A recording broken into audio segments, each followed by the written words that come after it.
Assalamualaikum warahmatullahi wabarakatuh. Saya Siti Nafarhanis binti Abdul Khalid, amalan nama metrik di 2020109481. Pada video ini, saya akan menceritakan serba sedikit mengenai tamadun Mesir Purba. Berikut merupakan peta lokasi di mana terletaknya tamadun Mesir Purba. Tamadun Mesir Purba terletak di tebing sungai yang terdiri daripada dua batang sungai, iaitu Sungai Nil Biru dan Sungai Nil Putih. Sungai Nil Biru bermula dari tanah tinggi di Ethiopia dan Sungai Nil Putih dari Tasik Victoria di Uganda. Panjang Sungai Nil ialah sepanjang 1,354 km daripada utara Mesir ke Laut Mediterranean. Tamadun Mesir dianggap sebagai anugerah daripada Sungai Nil kerana tanpa Sungai Nil tidak akan wujud tamadun Mesir Purba. Limpahan air dari Sungai Nil membentuk satu dataran lanar yang subur dan sesuai untuk aktiviti pertanian dan juga penternakan. Kemudian, berikut merupakan kerangka masa pada tamadun Mesir Purba. Tamadun Mesir Purba berkembang daripada pertempatan awal zaman Neolitik, iaitu antara tahun 10,000 sebelum Masihi hingga 5,000 sebelum Masihi. Pada sekitar tahun 3,500 sebelum Masihi, wilayah di persekitaran Delta dan di bahagian tengah Mesir telah berkembang menjadi pusat tamadun awal.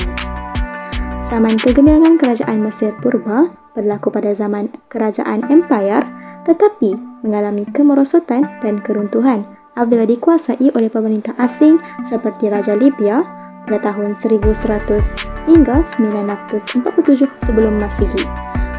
Proses pembentukan tamadun Mesir Purba. Proses pembentukan tamadun ini berlaku secara evolusi di mana terbentuknya pertempatan kecil yang kemudiannya berkembang menjadi perkampungan. Gabungan perkampungan ini membentuk beberapa buah bandar dan akhirnya membentuk daerah atau dipanggil nome. Kesemua nome disatukan dan salah sebuah bandarnya menjadi pusat pentadbiran utama dalam tamadun Mesir Purba ialah Tinis, Memphis dan Thebes. Proses pembentukan tamadun Mesir Purba berlaku sejak zaman logam lagi, iaitu semenjak 5,000 tahun sebelum Masihi. Penggunaan alatan logam membolehkan mereka membina sistem pengairan dan perparitan untuk aktiviti pertanian.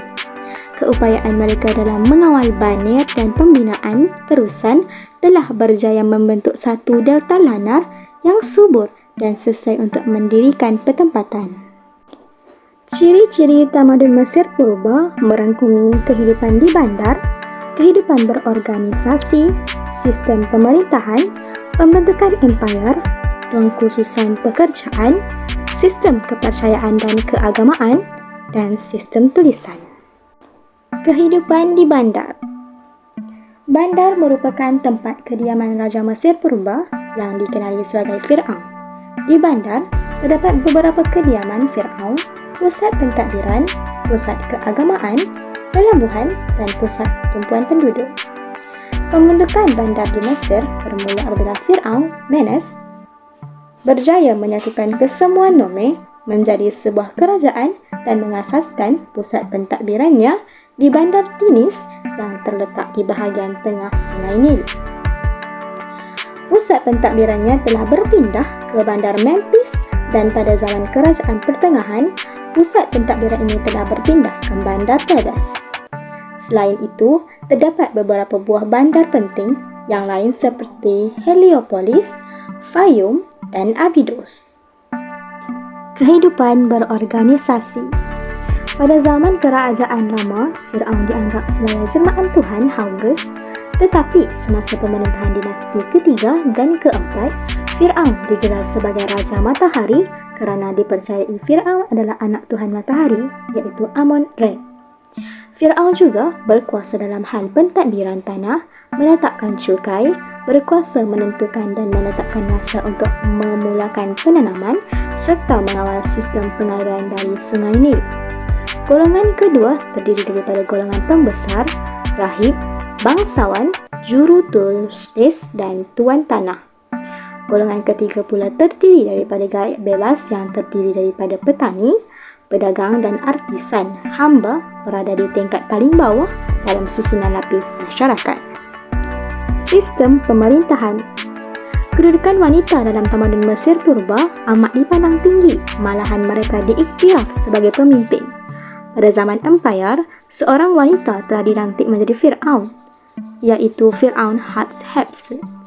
Pada zaman pemerintahan beliau, banyak pembaharuan dilaksanakan seperti pembinaan terusan dan kawasan padang pasir dijadikan kawasan pertanian yang subur. Pembaharuan dan kejayaan beliau telah meletakkan Fir'aun Hatshepsut setanding dengan Fir'aun yang lain. Pembentukan Empire.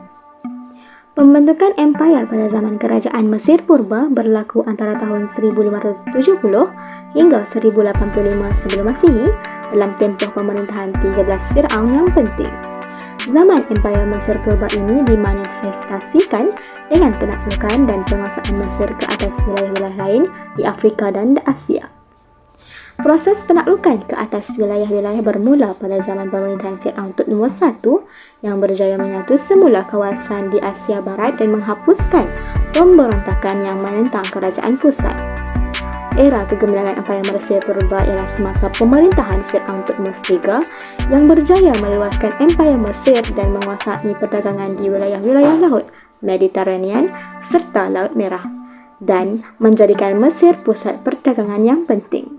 Kapal-kapal dagang berlabuh di pelabuhan Mesir Purba seperti Thebes, Memphis, Fayum, dan Heliopolis.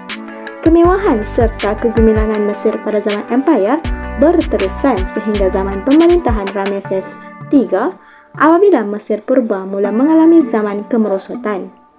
Kejayaan Empire Mesir Purba meluaskan jajahan takluk menyebabkan tamadun Mesir Purba mendapat banyak sumber kekayaan sama ada melalui cukai, ufti atau hadiah daripada negeri-negeri berhampiran.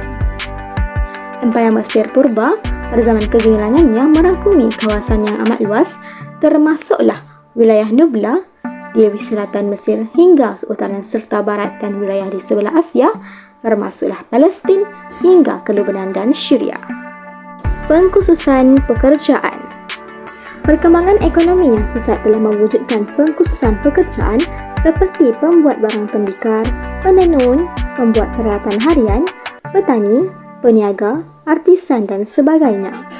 Ekspor utama tamadun Mesir Purba adalah tekstil dan kertas, manakala kegiatan ekonomi lain termasuklah perlombangan emas di Nubla. Kepesatan dalam ekonomi telah membolehkan perniagaan import dan ekspor dijalankan. Pengangkutan air merupakan pengangkutan utama Sungai Nil yang lebar dan dalam membolehkan kapal-kapal dagang menyusuri dan berlabuh di pelabuhan utama seperti Thebes, Memphis, Heliopolis, dan Fayum. Sistem pemerintahan yang teratur dan sistematik berjaya menarik pedagang-pedagang dari Laut Mediterranean dan Laut Merah untuk singgah di pelabuhan Mesir Purba. Fir'aun memonopoli perdagangan menghantar misi ke beberapa buah tempat, antaranya Nubla dan Libya.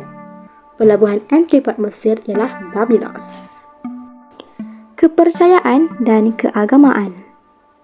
Masyarakat Mesir Purba percaya kepada kehidupan selepas mati dan mayat yang disimpan perlu dijaga dengan baik. Mayat disertakan dengan bekalan yang akan digunakan untuk keperluan kehidupan selepas mati.